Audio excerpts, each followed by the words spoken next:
Welcome to Everyday Cooking with Ann. In today's video, we are going to make the 4th of July flag cake. And so I have dressed for the occasion in red, white, and blue to show you how to make this cake. And the tradition that we have in this cake in our family is that many times I've wanted to try different things for 4th of July, but no, Mom, you have to make the flag cake. It's like we have to. And why is it so important for this flag cake? Because it is one of the best cakes ever. In fact, they want to eat this cake other times of the year because it is the best cake ever.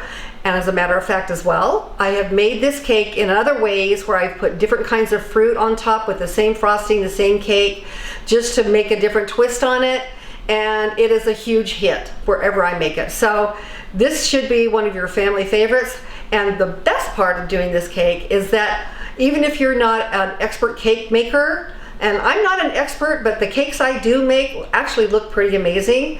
And I just use simple techniques without all of the cake baking and cake decorating tips that some bakers have that I don't have at home with me. So let's get started. I'm going to tell you how to the ingredients that are going to go in this cake, and we'll get started.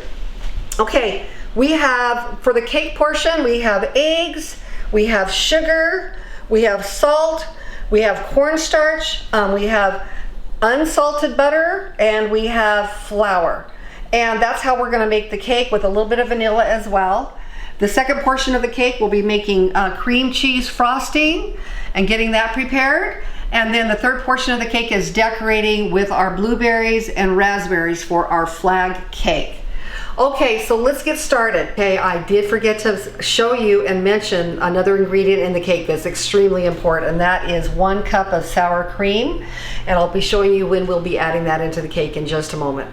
Okay, before we get started, I prepped my pan with butter and flour to get it ready. But also, many times I make this cake and just put some Pam Spray on it, and I put parchment paper down. And the reason I do that is that many times when I make this cake, I put this out on another cake board so that it's like a half sheet cake and it's all decorated without any pan. It's easier to keep it in the pan for serving, but if you want to do that, you can, and you can use the parchment paper as a tool to do that instead of the flour and butter. Okay, so what we want to do to get started is the first thing we're going to add is we're going to add our 18 tablespoons, which is 2 cubes of butter and then 1/4 of a cube of butter. So that's 18 tablespoons goes into our mixer. Okay. And then I have here 6 eggs. That's a lot of eggs, but look at, we're making a very large cake, so we're putting a lot more eggs in. The eggs is going to be one of the ingredients that's going to make the cake rise. So what we're going to do is put the eggs, oh, excuse me, we're putting the sugar in first. Okay, I'm sorry. We're putting the sugar and the butter in to make it fluffy. Now this is 3 cups of sugar. I know it sounds like a lot, but that's what we're using. So we're going to put some sugar in right there. Okay, this is my mixer with a paddle attachment. And you actually need to mix this until it's really light and fluffy. This takes maybe 3 minutes sometimes, so you want to get it really nice and incorporated. Because in the rest of the cake, you're only going to want to fold different things in. You don't want to, this is a cake you're not going to want to beat to death, except for the sugar and butter portion. So that's what we're doing right now. He's a little clumpy right now, but we're going to get this going a little bit higher now. I'm going to stop for a minute because I'm going to add 1.5 teaspoons of real vanilla. Not the imitation kind. Has to be the real deal. I'm actually going to add 2 because I love vanilla. And it can't hurt. It's pretty well. Now we're going to be adding these 6 eggs, 2 at a time, and incorporating at high speed. 1, 2,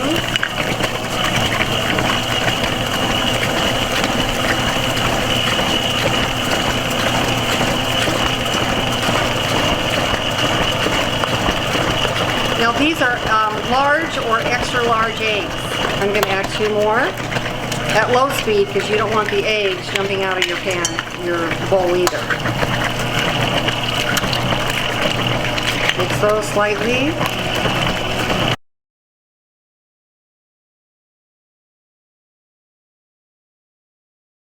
push down a little bit around here to make sure that it's all getting incorporated correctly.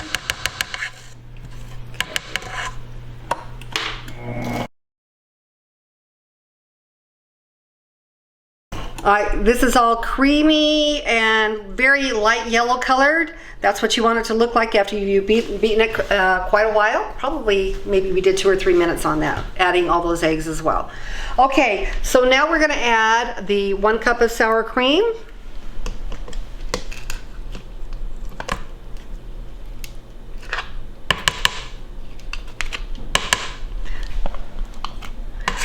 And you know, with sour cream the way it is, you don't want to beat this totally in here. You just want to incorporate it until it's all into the egg mixture. At this point, we're going to start adding the dry ingredients. Okay, one of the things about cakes, a lot of times you buy cake flour to make your cakes, and some don't require cake flour, but this is going to be a very light kind of fluffy cake to be using with this recipe.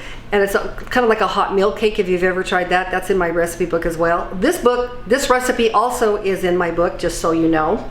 But I'm going to be adding cornstarch along with my teaspoon of salt and my teaspoon of baking soda to 3 cups of flour. And this is cornstarch.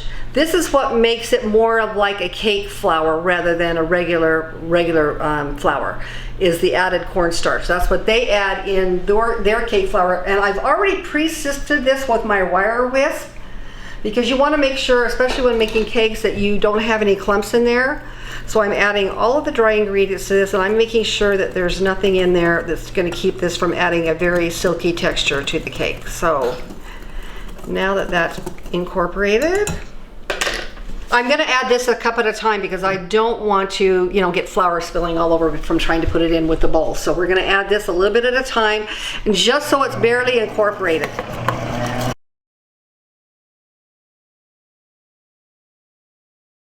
I'm going to get my little bit heavier spatula to use because this is actually quite a bit of batter. You can see what it looks like.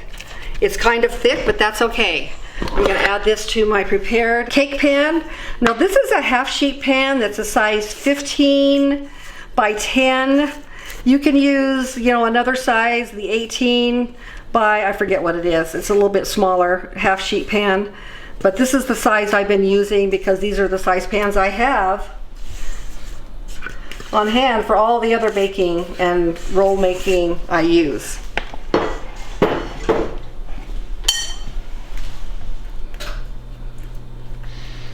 So we're going to spread this evenly all over the pan. Now you can see, because it's going to be a very quite thin layer, this is why you don't bake it very long, 20, maybe 22 minutes at the most. But you want to try to get it as evenly spread as possible. This is actually a great cake recipe to use for anything from, you know, strawberry shortcake if you want a smaller type piece. It's a great white cake mix that's just full of flavor, texture, you name it. And it's got all the finest ingredients, including the unsalted butter, the whole vanilla, sugar, and flour. Okay, I'm going to go ahead and take this and put it in the oven for 20 minutes. I'm going to look and see if it's finished. I'll be checking the center to make sure that there's no dough. Okay, we are back from baking our cake. Now I told you in the recipe it calls for 20 to 25 minutes. I baked at 350 on my convection oven, and it took the full 25 minutes. This is what it looks like. It actually turned out perfect. Like I mentioned before, if I wanted to put this on another cake platter, you know, or some kind of cardboard or something so I could decorate around the edge, you can do that too, but I'm not doing that today. So this is how we're going to decorate our cake, right in the pan. Okay, but how to get started with our frosting. We have 3 cubes of butter that I'm adding to our mixer. Okay, we've got, so that would be 3/4 pound of butter. I have 2 8-ounce packages, and I like Philadelphia cream cheese. That is the best. I'm going to add that in here as well. And I'm going to get this all mixed up before we add any powdered sugar. Okay, I'm going to go ahead and add right now 2 full teaspoons of vanilla. extra. So you want to cream this until it's nice and fluffy. So it'll take a little bit of time to get this ready. Okay, now I'm going to add 1 cup of brown sugar. Now the trick about brown sugar is that I'm only adding 1 cup at a time and as little possible because I do not brown sugar, powdered sugar. We are using powdered sugar, which I've already stirred up a little bit here and sifted so that it's not clumpy and it's easy to incorporate it into the cream cheese frosting. Okay, so I'm adding 1 at a time. The reason I'm doing that is that I don't want powdered sugar flying all over out of my mixer. Okay, now we're gonna get going here. We're adding a total of 8 cups. That's a lot of brown sugar, but we need it all on brown sugar. Powdered sugar, I don't know what's wrong with me today. Okay, so we're doing powdered sugar. I'm gonna go ahead and put another cup in right now, but not while it's going, okay? Here is cup number 3. The cake. So I'm going to go ahead and start this just adding the frosting to the cake, and I'm going to spread it around evenly. Just getting it going here. Okay, I added 3/4 of the frosting onto the cake, and how you can see I've added it all the way to the edge here so it covers the entire cake.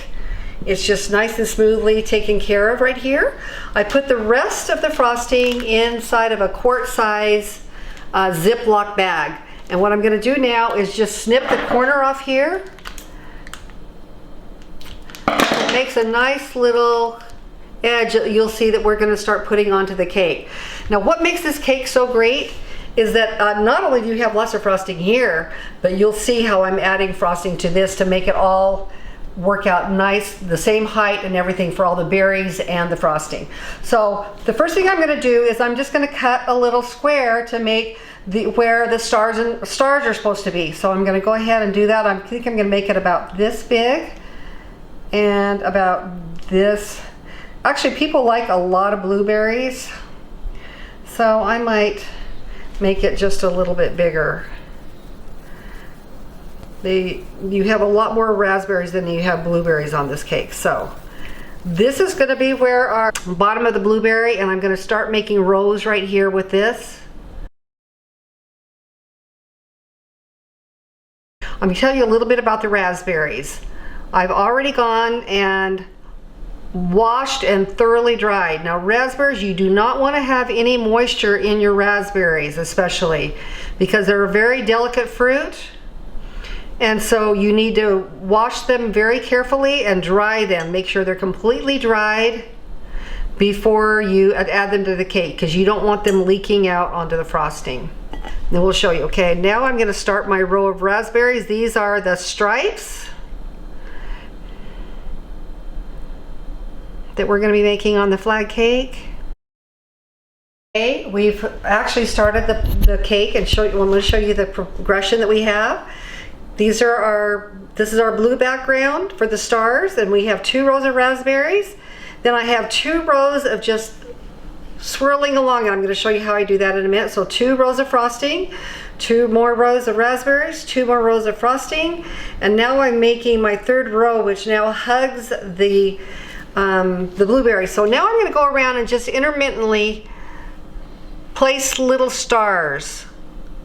And you know, you don't need to count them necessarily. You're going to make it different all the way along. So you're going to add just little blobs of frosting onto each blueberry. You can see I cut just a little snip down there in the bottom of my, not a very big snip, so that you don't have too much that comes out at once. You want these just to be small. This does not have to be perfect. It just has to, from a distance, look like they're stars on the background of the blueberries. Okay, that looks pretty good actually. Okay, now I'm taking the rest of my frosting because I want to show you how I actually go across here and just kind of make a little swirl right up next to the raspberries. And why you want to do this, you want to put plenty of frosting here on here so that everything looks level.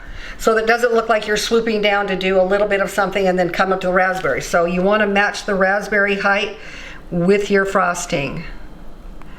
See, and this is actually kind of fun, and it looks really decorative and pretty. It's not the perfect thing that you would use with a certain tip that you might use. Okay, so there we go. And now I'm going to do my next row of raspberries. And in just a moment, I'm going to show you how the whole thing looks at the end. Final cake. It doesn't always turn out perfectly depending on how big, as perfectly like you want. So you can see I've done the double stripes of the raspberries, the frosting, and we only had one row of raspberries at the end, but that's okay. It just looks absolutely magical and festive for the 4th of July. I hope you'll try this cake because it is a winner wherever you take it. Thank you for watching.